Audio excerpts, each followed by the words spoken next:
बिस्मिल्लाहिर्रहमानिर्रहीम। अस्सलाम वालेकुम स्टूडेंट्स डीएई सेकेंड ईयर के कोर्स में आज हमने नेक्स्ट चैप्टर स्टार्ट करना है जिसका नाम है इंटीग्रेशन। हमने अभी तक डिफरेंशिएशन को बहुत ज़्यादा डिस्कस किया।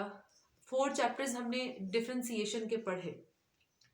अब हम इसके रिवर्स प्रोसीजर पे जाएंगे जिसका नाम है इंटीग्रेशन। और क्योंकि ये डिफरेंशिएशन का रिवर्स प्रोसीजर है इसीलिए इसे एंटी डिफरेंशिएशन भी कहा जाता है। एंटी डिफरेंशिएशन या इंटीग्रेशन क्या है? हमने ये देखा कि अगर हमारे पास एक फंक्शन एक्स स्क्वायर है, हम इसका डेरिवेटिव लेते हैं with the help of power rule, तो इसकी डिफरेंशिएशन होती है 2x। यानी एक्स स्क्वायर का डेरिवेटिव 2x होता है, मींस एक्स स्क्वायर की डिफरेंशिएशन 2x। अब होगा ये कि हमें डिफरेंशिएशन या डेरिवेटिव दिया हुआ होगा यानी 2x, और हमें ये बताना है कि ये 2x किस फंक्शन का डेरिवेटिव है।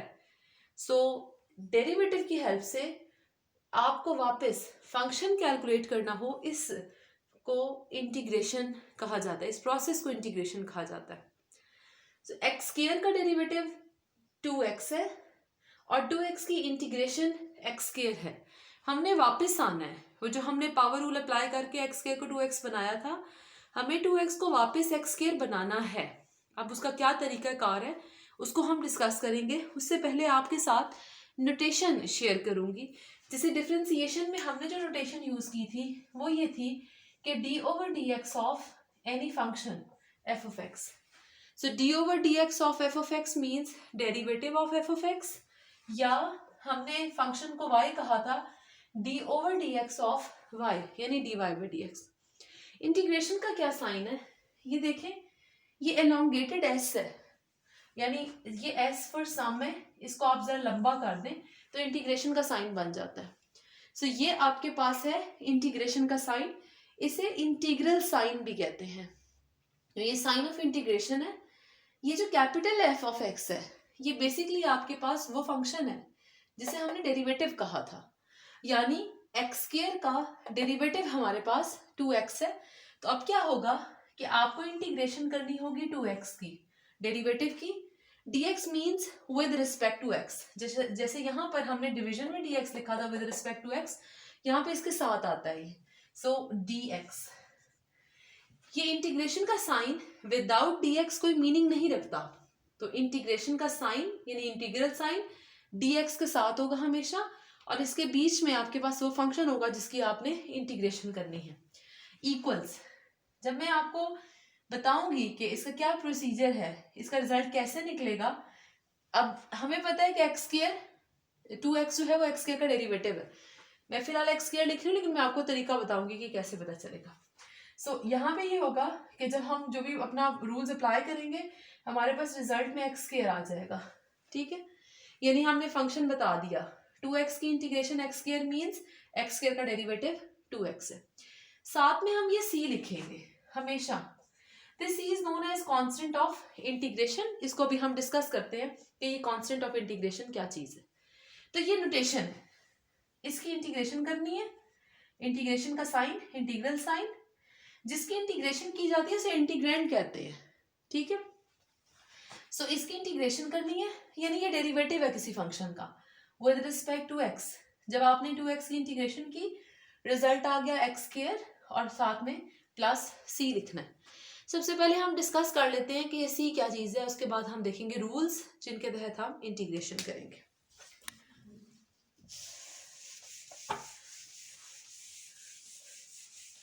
देखिए फॉर एग्जांपल हमारे पास एक फंक्शन है y equals 3x square minus 6x plus 2। हम इसका डेरिवेटिव लेते हैं, dy/dx is equal to 6x minus 6 और 2 का डेरिवेटिव क्या हो जाएगा 0। मैं एक और फंक्शन ले रही हूँ 3x square minus 6x plus 9/2। अब हम इसका डेरिवेटिव लेते हैं, dy/dx is equal to again 6x minus 6, constant का डेरिवेटिव 0। मैं एक थर्ड फंक्शन ले लेती हूँ 3x square minus 6x minus 5। मैं इसका भी डेरिवेटिव कैलकुलेट करती हूँ। 3x स्क्वायर का डेरिवेटिव 6x, 6x का डेरिवेटिव -6, 5 का 0। आप ये देखेंगे मैंने आपके सामने 3 डिफरेंट फंक्शंस रखे हैं। इन फंक्शंस में बस ये कुछ चीज़ कॉमन है कि इनकी वेरिएबल टर्म्स सेम है, 3x², 6x, लेकिन कांस्टेंट टर्म्स तीनों के डिफरेंट हैं। लेकिन जब हमने इनका डेरिवेटिव कैलकुलेट किया तो वो बिल्कुल एक जैसा आया। उसकी रीज़न क्या थी? कांस्टेंट का डेरिवेटिव 0 होता है। अब 2 का डेरिवेटिव भी 0 है, 9/2 का भी -5 का डेरिवेटिव भी 0 है, रिजल्ट 6x -6 आया। अब अगर मैं इसमें से किसी भी एक डेरिवेटिव को कंसिडर करूं और मैं आपसे ये पूछूं, क्योंकि ये बिल्कुल एक जैसे कि ये डेरिवेटिव इन तीनों में से किस फंक्शन का है, तो आप कहेंगे तो तीनों का डेरिवेटिव है, लेकिन फंक्शंस तो डिफरेंट है।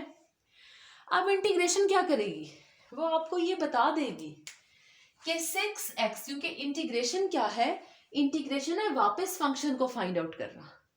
अब अगर आपको ये बता दिया जाए कि डेरिवेटिव जो है वो 6x -6 है, आप ये बताएं कि फंक्शन क्या है, तो इंटीग्रेशन आपको ये बता देगी कि 6x जो है वो डेरिवेटिव होता है 3x² का। इंटीग्रेशन के रूल्स आपको ये भी बता देंगे कि -6 डेरिवेटिव होता है -6x का। अब आगे तो कुछ भी नहीं है, काम खत्म हो गया। ये डेरिवेटिव इसका है, ये डेरिवेटिव इसका है, लेकिन क्या हमने ओरिजिनल y फाइंड आउट कर लिया? ये तीनों y देखें, इन तीनों y में कॉन्स्टेंट्स डिफरेंट लिखे हुए हैं, जबकि हमारे पास कैलकुलेशन में सिर्फ वेरिएबल टर्म्स आई हैं। सो अब हमें नहीं पता कि ये जो डेरिवेटिव है ये इसकी बात हो रही है इस फंक्शन की या इस फंक्शन की, क्योंकि ये डेरिवेटिव इसका भी है, इसका भी है और इसका भी है, लेकिन तीनों के कॉन्स्टेंट्स डिफरेंट हैं। इसलिए जब हम इंटीग्रेशन करते हैं तो हम c लिख देते हैं, कांस्टेंट ऑफ इंटीग्रेशन, यानी इस c में 2 भी शामिल है, इस c में 9/2 भी शामिल है, इस c में -5 भी शामिल है, and so on, infinity many values है इस कांस्टेंट की। सो ये c जो है ये तमाम कॉन्स्टेंट्स को कवर करता है, क्योंकि हम ये नहीं कर सकते कि ये 3x² हो गया, ये -6 हो गया और मैं यहाँ 5 लिख दूँ या 9/2 लिख दूँ या 2 लिख दूँ। हमें सारे कॉन्स्टेंट शामिल करने हैं, क्योंकि हमें क्या पता कि ये डेरिवेटिव किसकी बात हो रही है, इसके डेरिवेटिव की, इसकी या इसकी, इनका सबका सेम डेरिवेटिव है। फंक्शंस में फर्क है, और वो फर्क क्योंकि कॉन्स्टेंट्स की वजह से आ रहा है, तो उन सब कॉन्स्टेंट्स को हम रिप्रेजेंट करते हैं c से। c मीन्स 5, -5, c2 भी है, c 9/2 भी है, एंड बाकी सब कॉन्स्टेंट्स भी हैं, इन्फिनिटी मैनी कॉन्स्टेंट्स। तो ये था इंट्रोडक्शन इंटीग्रेशन का, कि इंटीग्रेशन क्या है, एंटी डिफरेंशिएशन। अब मैंने आपको ये तो कहा कि जी ये इसका डेरिवेटिव है, ये इसका, लेकिन ये हमें पता कैसे चलेगा, क्योंकि हमारे पास अब फंक्शंस नहीं होंगे, हमारे पास सिर्फ डेरिवेटिव्स होंगे। तो नेक्स्ट लेक्चर में हम ये देखेंगे कि ये इसमें कन्वर्ट किस तरह से होगा। Thank you so much.